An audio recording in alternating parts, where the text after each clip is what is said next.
Time of day turn on. Fastest heat up and ready to brew time in its class. 3 levels of low flow pre-infusion. 9-bar brew pressure. Easy, accurate PID brew temps without flushes. Made in Italy build quality and serviceability. Wonderful steaming performance. Commercial size and weight components. And a 3-year parts and labor warranty.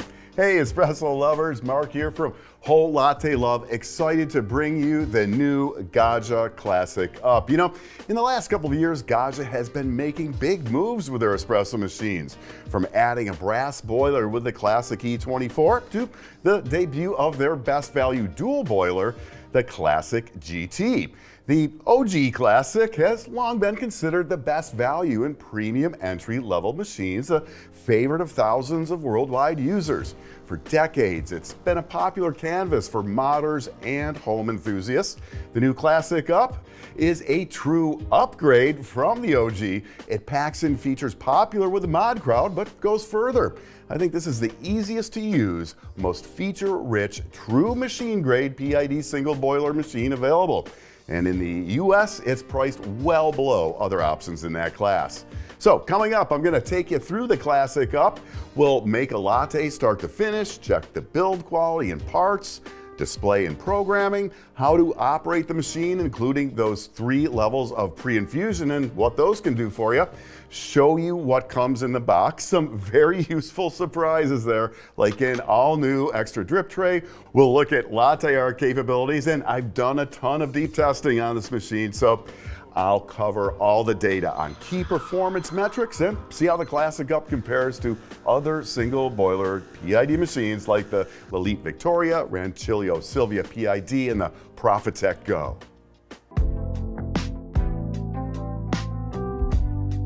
So before we get into all the details like build, programming, those test results and comparisons, I want to show you just how easy it is to make a latte start to finish on the Classic UP. You know, the UP has a quick and easy workflow, so I've got John with me to show you how it's done.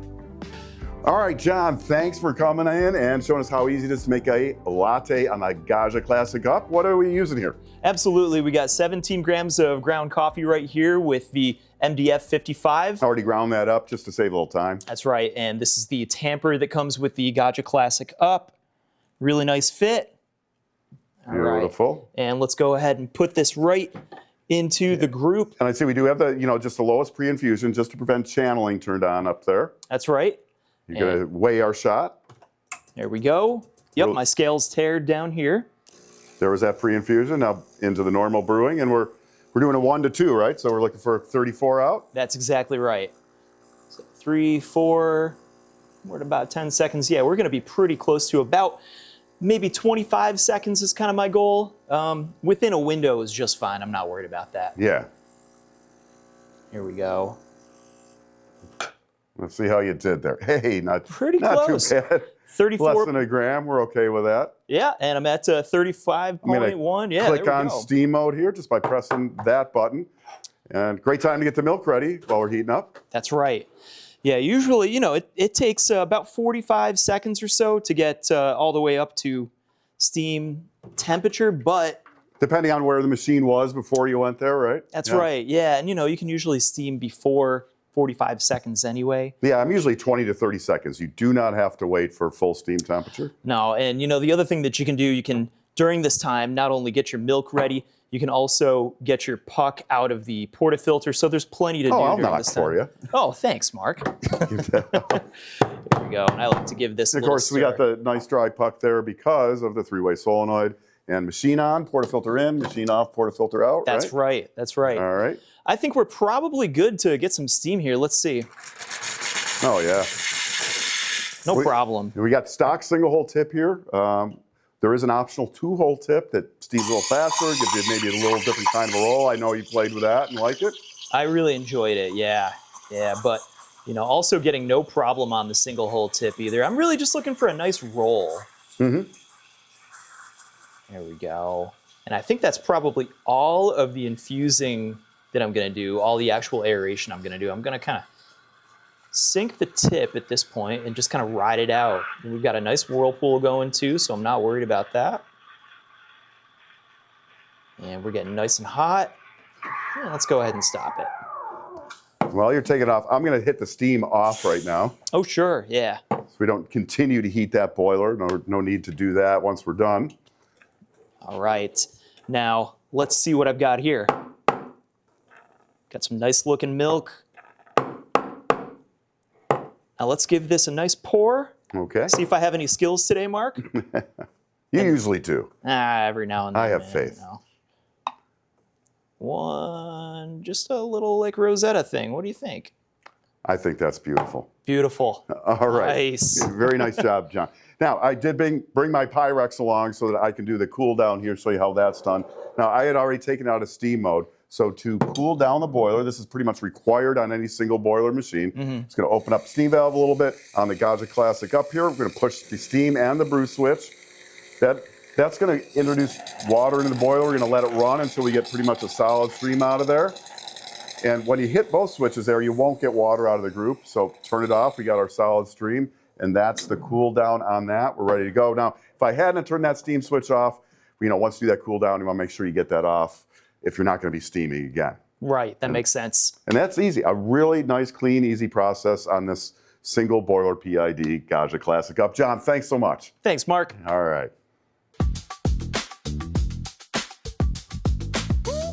So if you have used or seen a Gaggia Classic before, the Up's design is going to be familiar.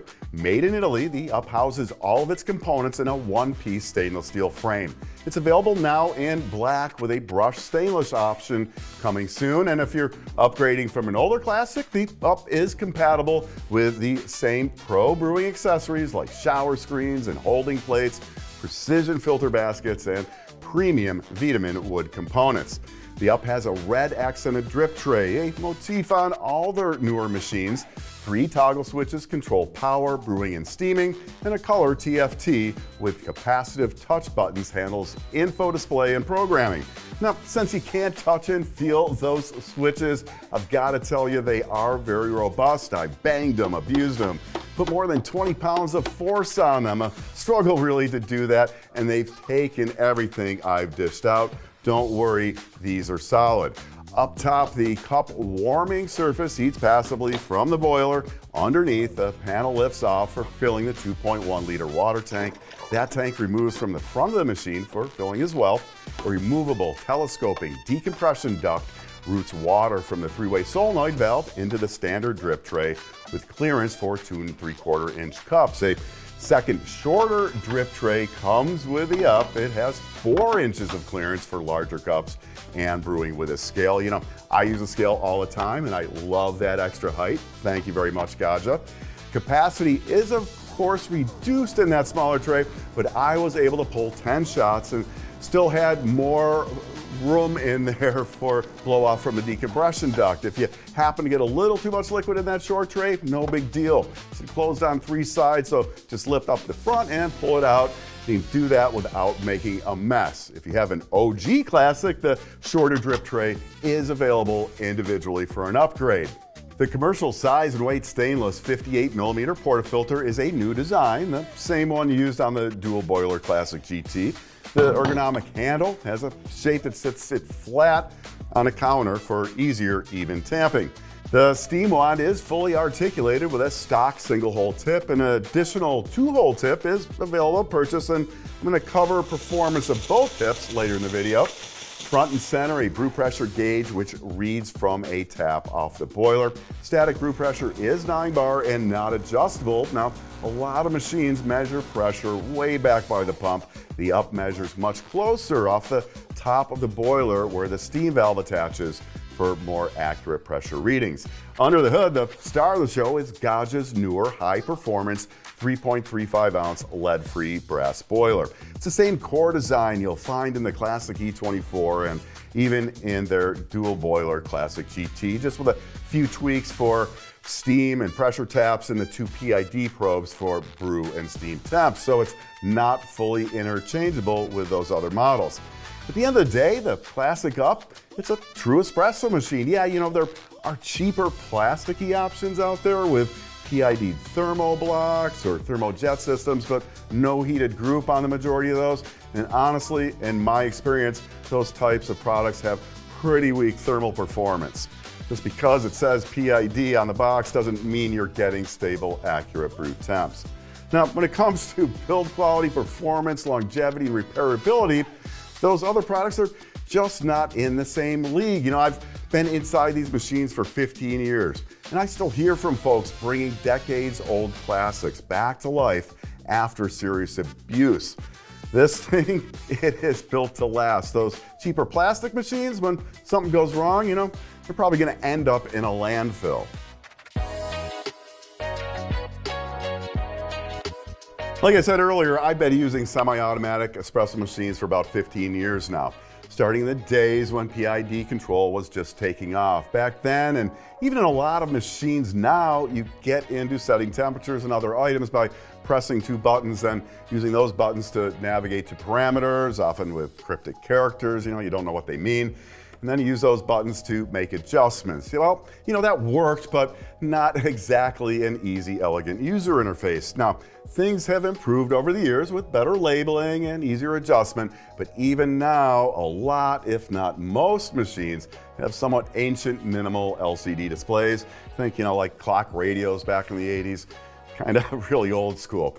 But press the power toggle on the Classic Up and a more modern 2-inch color TFT display comes to life. On warm-up, you'll see the set brew temperature front and center. In the upper right corner, the current boiler temperature. Each toggle switch is surrounded by a ring light. Flashing around the brew or steam toggles indicates heating in progress. A solid light means they're all ready to go. Use the plus and minus buttons to change brew temperature. No menus to dive into like many other machines when you change brew temps. The actual in-boiler temp, that's going to be displayed in the upper right. Now, I love that as it helps gauge heating progress to your set temperature. You're always going to know where that boiler is temperature-wise. Press the gear icon to set other functions. Press the check mark to enter a function. First up is pre-infusion. Then use the minus and plus keys to change a value and the check mark to confirm. After that, the gear return icon takes you back home. Aside from pre-infusion, you have time of day turn on, standby time, which powers down the machine after a period of no use ranging from off to 480 minutes. The speaker icon, which turns off the audible button press feedback when making changes. The thermometer icon to display temps in Fahrenheit or Celsius. And preset, which turns automatic timed extractions on and off. But let's take a look at how to program a turn on time, because I love that feature. You press the gear icon and use the plus key to go to the clock icon with a dashed and solid arrow circle. Select it and turn the function on and press the check mark. Then select the clock icon and set the current time of day in the 24-hour format using the plus and minus keys, then press the check mark. Press plus to go to the time on icon and press the check mark. Set the time you want the machine to turn on in 15-minute increments. Once set, press the check mark to exit, and the gear return icon to back out to the home screen. The on time indicator then turns on in the upper left when that function is active. The Classic Up can program shots by time. To do that, load your coffee, then press and hold the brew switch until preset starts flashing. Since it's time-based and not volumetric, you'll want to use a scale. For example, an 18-gram dose, you're going to stop that at 36 grams out for that classic 1:2 ratio. When you hit your weight, press the brew switch again, and you'll see a check mark, and then that preset is saved. Now, anytime you change that preset or make one, it's going to turn the preset on automatically. So if you don't want it active, just disable it in the menu. And keep in mind, if you change your grind size, coffee, or dose, or other variables, you're likely going to need to reprogram your preset. So, can the Classic Up froth to latte art quality? Well, here's a few rapid fires from my colleagues, John and Zach. I had them do a bunch of pours using both the single and optional dual hole tip, which that one, it turns up the frothing speed a bit. And I guess it's pretty clear the answer to latte art froth quality is yes. I mean, it's not going to do it for you, but if you have the skills, the Up can definitely do the art. To switch to steaming mode, press the steam switch. The ring around the toggle will flash as the machine heats. When the machine reaches full steaming temperature, the light that's going to go solid. And a really big but here, you do not have to wait for the solid light. I mean, you certainly can, but you don't have to. In my previous testing with this machine, you'll get wonderful steaming with a 20 to 30 second heat up instead of waiting longer for the full temp ready light. When you are done steaming, close the steam valve. Like all single boiler dual use machines, you do need to cool down and refill the boiler after steaming. To do that, open the valve a little and press the brew and steam switches simultaneously.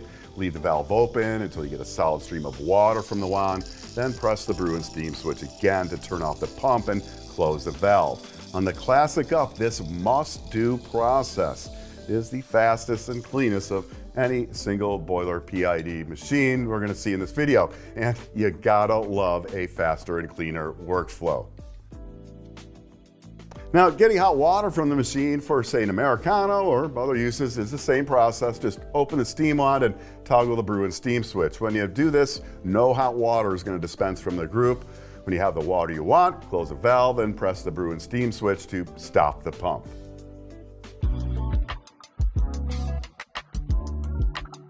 Low flow pre-infusion is an exclusive and marquee feature of the Gaggia Classic UP. Originally introduced on Gaggia's dual boiler Classic GT, no other single boiler PID machine has this capability.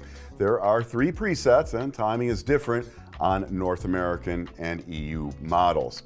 That pre-infusion is going to happen in 2 phases. It starts with a low flow wetting phase at 3 grams per second, followed by a soak phase where the solenoid valve stays open before the pump activates at the normal flow rate. With low flow, the coffee puck is gently infused. So what can pre-infusion do for you? Well, the minimum setting wets just the top portion of the puck to help prevent channeling. At the other end, the max setting fully saturates the puck in a double shot filter basket. Full puck saturation, yeah, that's what you'll want for lighter, fresh from roast coffees. It dramatically reduces excess acidity and brightness. The medium setting gets you full saturation of smaller coffee doses. Now, here's a look at coffee pucks knocked out after the 3 pre-infusion settings. These are a 17 gram dose minimum. That's going to get you just the surface. Medium goes deeper into the puck, and max fully saturates, allowing fresh coffee to off-gas locked up CO2 before full flow brewing. It's very similar to the bloom phase in pour over brewing, reducing acidity and getting locked up CO2, out of the way so brew water can better extract denser light roast and specialty coffees. Now, what I really like here is how easy it is to use and the dramatic flavor improvements it provides in many situations. Now, if you want to learn more, I've linked in my in-depth video on how to use pre-infusion on the Gaggia Classic GT, which uses the same pre-infusion presets. Now, the GT does have fully manual low flow pre-infusion available, and the UP here it doesn't, but you can stop a longer pre-infusion on the UP by pressing the brew switch to transition to full flow brewing at any time. Now, as you'll see when I compare it to other single boiler PID machines in a minute, one of those does have a limited pre-wetting, it's very short, and one does have a programmable pre-infusion where you can control all the phases, but neither do low flow. And the programmable option, well, I gotta tell you, it isn't exactly easy to use.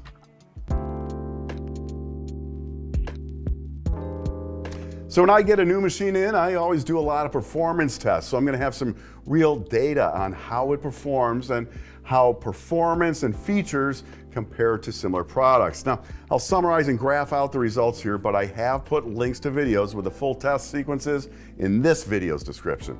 Specifically, we're going to look at brew temperature accuracy, frothing performance, brew pressure, sound levels, workflow, and see how those compare to other machines in the single boiler PID class. For brew temperature, I set the PID to 200 degrees Fahrenheit. I then pulled 10 shots at 4-minute intervals. For my tests, I measure real in-puck temperatures using a K-type thermal probe mounted within the filter basket. I use a 17-gram dose and extract to a standard 1:2 ratio, shooting for an extraction time in the 20 to 30 second diagnostic window. And I should note, no flushes or special techniques were used during my testing. So here's a graph of results for the Classic UP. Actual extraction intervals, those are across the bottom there, and the temps reported are the average over the duration of each extraction. The average of all 10 extractions came in at 198.6 degrees, so about 1.5 degrees below the PID setting. And that's really impressive and similar to what I see on high-end dual boiler machines at 3 times the price. I also like the consistency of temperatures across the board of those extractions. For comparison, I ran the exact same test sequence with the same procedure on the Lelit Victoria, which at about $150 more in the US is closest in price to the UP. Here are those results. At the same 200 PID setting, the 10-shot average was 194. Consistency across the shots was good, but actual temps are significantly off the set temp. If I was using this machine, I'd maybe set it to 205-ish to get the 200. And again, you can see the full video of those tests via the link down in the description. To test steaming performance, I used our standard based on the SCA protocol of frothing 5 ounces of milk to 140 Fahrenheit, recording the time and the percent of water added during steaming. Here are those results with the stock single hole steam tip. I did this test 10 times and the average was in the upper 20-second range. Water added by weight during steaming averaged right around 15%. Now, you can purchase the 2-hole tip for the UP, so I ran the same test with that one. It dropped steaming times by about 5 seconds into the low 20-second range and had about the same 15% water added by weight. Once again, I compared those results to the closest in price, Lelit Victoria. Here, steaming times are much longer, averaging about 50 seconds. Water added by weight was a little lower, averaging around 13%. I was honestly very surprised by this result. And to be clear, on both machines, I allowed them to heat until a steam ready indication. For the Victoria, I was set to the max steam temp of 284 degrees. I was certain it would be faster as the Classic runs the steam boiler at 230 degrees at full temp. Now, really what that shows is that, there's more to steaming performance than temperature and pressure in the boiler. So for fun, I created this graph with performance of the UP using the 2-hole tip versus the Victoria. The difference in steaming times, well, as you see there, it's kind of crazy, pretty much twice as long on the Victoria, although it does win by a few percent in the water added metric. I also measured the sound level of the Classic UP and compared that to the Victoria. I do this using the Decibel X app placed with that smartphone at an average human ear height at an operational distance from the machine. The UP came in at an average of 61.1 decibels. Here's what that sounds like.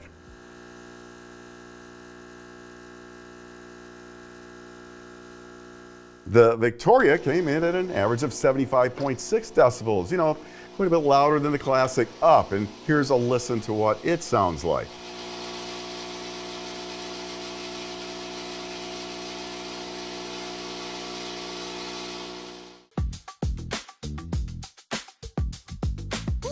To put it all together, here's a comparison of test results, features, and highlights of the Classic UP Victoria and the Profitec Go and Rancilio Silvia PID, which I've tested in previous videos. I arranged these in order of ascending current retail price in the US. Now, we already covered the brew temp variation. Note that for the Go and Silvia, flushes were used, and no flushes were used on the UP and Victoria. The Classic UP is 9-bar fixed brew pressure. The Go is the only machine here with externally adjustable brew pressure, so you're going to be able to make that whatever you want. And the Victoria and Silvia, they're right around 12-bar static out of the box. Now the UP wins in that steam ready time at 75 seconds. It's about 25 seconds more on everything else. But as I said earlier, do note, for sure you can start steaming prior to full steam ready indication on all of those machines. For the steam test, if you use the optional 2-hole tip, the UP is within a couple of seconds of the Go and Silvia. Now, if you make a lot of milk drinks, really pay attention to the cool down and refill after steaming data. This is one of those ease of use things. On the up, it takes 13 seconds. You're gonna expel about 60 milliliters of water for the required cool down. The go, that's gonna take about the same time. The Victoria and Silvia take longer and put out more water in the process. And that cool down on the Victoria, it's automatic. So like if you accidentally hit the steam switch on that machine, there's no easy way around running the extended automatic cool down. For pre-infusion, the Up is the only machine with low flow, and it has those 3 really easy to use presets. The Victoria has PI, but it's limited to a couple of seconds of surface wetting. There's no PI on the go, but I would say it has the most premium build quality of the bunch here. The Silvia PID has full flow programmable PI, but there's some fairly extensive menu diving to set the timings for that. As for ease of use with the time of day turn on, fastest heat up, no flushing required, the quick cool down procedure and more, the Classic Up is the winner for me. And well, how can you not like that price? In my mind, like its OG predecessor, the Up is easily the best value in the single boiler PID true machine class. You know, one of the more subtle but impactful improvements to the Up are the high quality accessories that Gaggia includes with it. The Up comes with the 2 drip trays, and I really do love the new shorter one with 4 inches of clearance for larger cups and for scale users like me. And that plastic tamper that was forever with the OG Classics, well, with the Up, you're gonna get a real 58 millimeter flat steel based model with the Gaggia Milano logo. If you're brewing on a budget, it really gets the job done. It comes with the same 11 gram single and 18 gram double baskets as the Classic GT, so you can use specialty weight coffee doses right out of the box. And it also comes with a backflush disc. I love the stainless steel portafilter, also the same as the GTs with an ergonomic handle and a design which presents on the counter for easier flat tamping. If you're upgrading from an OG Classic, the Up is compatible with the same custom components, including a range of shower screens and holding plates, precision filter baskets, premium vitamin wood components like bottomless portafilters, and more. If you need a companion grinder, Gaggia's MDF 55 is a nice pairing with an attractive price and a 4.5 out of 5-star rating in verified user reviews. And I've put a link to our full review of the MDF 55 in the video description. You know, it's exciting to see firsthand the rapid innovation Gaggia has brought to the platform. The Classic Up's features and design have been largely informed by years of opinion and speculation from enthusiasts. Delivers meaningful improvements on multiple fronts with stable brew temperatures, a real tamper, multiple drip trays, and now a fully articulated steam wand for even more precise milk frothing. Compared to other machines in its class, it's hard to argue the Classic Up is anything but the best value. Now, as always, if you have questions on the Gaggia Classic Up or anything coffee and espresso related, use the comments and I'd be happy to get you a detailed answer. Thanks so much for watching. I'm Mark, and if you love coffee and espresso as much as I do, be sure to subscribe to the channel and enable those notifications so that you don't miss out on more of the best on everything coffee, brought to you by Whole Latte Love.